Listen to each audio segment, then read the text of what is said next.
तुमच्याकडं जर अचानकी पाहुणे आले आणि भाजीला काही नसलं तर ही बटाट्याची भाजी उत्तम पर्याय आहे. नक्की ट्राय करा. नमस्कार, स्वागत आहे आपल्या चॅनलवरती. आज आपल्याला बटाट्याची भाजी करायची आहे. हे 2 बटाटे साली काढून घेतलेत, 1 टोमॅटो, 1 कांदा, अद्रक, लसूण, पुदिना, कोथिंबीर, काजू, शेंगदाणे आणि खोबरं. लाल तिखट घेतलंय, धने जिरेची पूड घेतली, थोडासा गरम मसाला घेतलाय, मीठ घेतलंय चवीनुसार, तेल घेतलंय, 2 विलायची घेतल्यात, 4 लवंगा घेतल्यात, 6 मिरे घेतलेत, थोडीशी मोहरी घेतली आणि थोडेसे जिरे घेतलेत. पाणी लागणार आहे थोडंसं आपल्याला. सगळ्यात अगोदर आपल्याला पाणी गरम करून घ्यायचंय. पाणी गरम केलेल्या पाण्यामध्ये हे काजू टाकून घ्यायचे, खोबरं आणि शेंगदाणे.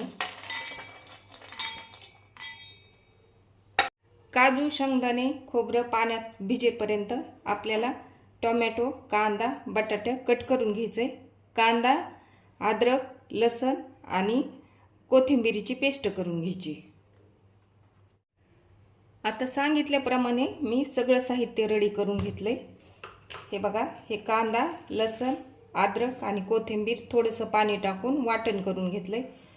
हे बटाटे ती कट करून घेतले, टोमॅटो कट करून घेतलेत आणि ही कोथिंबीर आहे ती पण कट करून घेतली. गॅसवरती कढई गरम करायला ठेवली.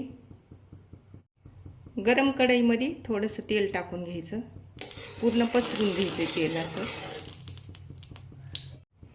तेल गरम झालं की हे कट करून घेतलेले टोमॅटो टाकून घ्यायचे. टोमॅटो आपल्याला 1 मिनिटभर परतायचे. थोडंसं मीठ टाकून घ्यायचं टोमॅटोवर, थोडंसं लाल तिखट, थोडासा गरम मसाला आणि थोडंसं धने जिरे पूड. आता हे मिक्स करायचे. ज्या कढईमध्ये टोमॅटो भाजले होते त्याच कढईमध्ये तेल टाकून घ्यायचं आहे आपल्याला. तेल गरम झालं की हे जिरे आणि मोहरी टाकून घ्यायची. जिरे मोहरी व्यवस्थित तळली की ह्या विलायच्या आहेत त्याचे तोंड फोडून घेतले त्या टाकून घ्यायच्यात आणि त्याच्याच बरोबर हे लवंगा आणि मिरे टाकून घ्यायचे. गॅस कमी करून घेतला तरी चालतो. आता गॅस कमी आहे तोपर्यंतच लाल तिखट टाकून घ्यायचे आपल्याला आणि लगेच हे केलेलं वाटण टाकून घ्यायचंय. सगळं वाटण टाकून घेतलं. लाल तिखट कमी गॅस असतानाच टाका कारण ठसका उठतो. तर आता ह्याच्यामध्ये पाणी टाकून घ्यायचं ह्या वाटणामध्ये थोडंसं 1 चमचाभर, हे बघा, आणि मिक्स करून घ्यायचं. वाटण परतेपर्यंत आपण भिजू घातलेले काजू, खोबरं आणि शेंगदाणे बारीक करून घ्यायचे. लागलं तर हेच पाणी आपल्याला त्या वाटणामध्ये वापरायचे आणि भाजीमध्ये पण वापरायचे कारण हे पाणी गरम आहे.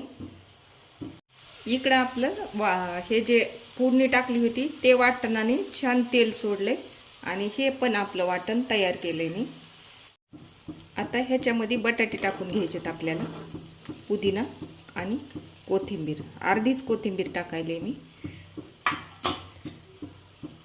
आता गॅस फुल केला तरी चालतो. तर गॅस फुल करून घ्यायले आणि बटाटे छान तळलेल्या मसाल्यामध्ये परतून घ्यायले. 2 मिनिटं मसाले आणि बटाटे एकजीव करून घेतले तेलात परतून. आता गॅस कमी करायले. ह्याच बटाट्यामध्ये मीठ टाकून घ्यायचे चवीप्रमाणे आणि हे जे वाटण केलं ना ते वाटण टाकून घ्यायचे. सगळं वाटण आता ह्या मसाल्यामध्ये आणि बटाट्यामध्ये एकजीव करून घ्यायचं. आता पाण्याचं प्रमाण काही मी सांगितलेलं नाही, जशी भाजी तुम्हाला घट्ट पातळ हवी तसं पाणी टाकून घ्या. तर मी आता हे मिक्सरचं भांडं धुवून घेतले, तेच पाणी ह्या भाजीमध्ये टाकायचे. एकदा व्यवस्थित मिक्स करून घ्यायची भाजी सगळी. आत्तापर्यंत आपली भाजी कमी गॅसवर होती, आता फुल गॅस करायले. फुल गॅस केल्यानंतर भाजीत असे बुडबुडे यायला लागले की त्याच्यामध्ये हे गरम मसाला आणि धने जिरे पूड टाकून घ्यायची. आता गरम मसाला आणि धने जिरे पूड एकत्र करून घ्यायची, व्यवस्थित मिक्स करून. भाजी थोडी 1 मिनिटभर अशीच फुल गॅसवर शिजवून घ्यायची. आता गॅस कमी करून घ्यायचा आणि जोपर्यंत बटाटे मऊ होत नाही तोपर्यंत झाकण ठेवायचं। ही भाजी झाकून ठेवलेली 7 ते 8 मिनिटं झाले। 1-2 वेळेस मी अधूनमधून उघडून बघितली होती खाली चिटकू नाही म्हणून। छान भाजीने तेल सोडले। आता हे जे आपण भाजून घेतलेले बटाटे टोमॅटो होतं ना ते टाकून घ्यायचं। थोडंसं 1 मिनिटभर परतून घेतलं नव्हतं का ते टोमॅटो। तर आता हे मिक्स करून घ्यायचं। आता गॅस बंद करून घ्यायचा आहे आणि ही राहिलेली जी कोथिंबीर होती ना ती टाकून घ्यायची वरतून। तर तयार आहे आपली झटपट होणारी बटाटा भाजी। नक्की ट्राय करा। व्हिडिओ आवडल्यास लाईक करा, शेअर करा, सबस्क्राईब करा, बेल वाजवायला विसरू नका आणि कमेंटमध्ये सांगा भाजी कशी झाली ती। थँक्यू।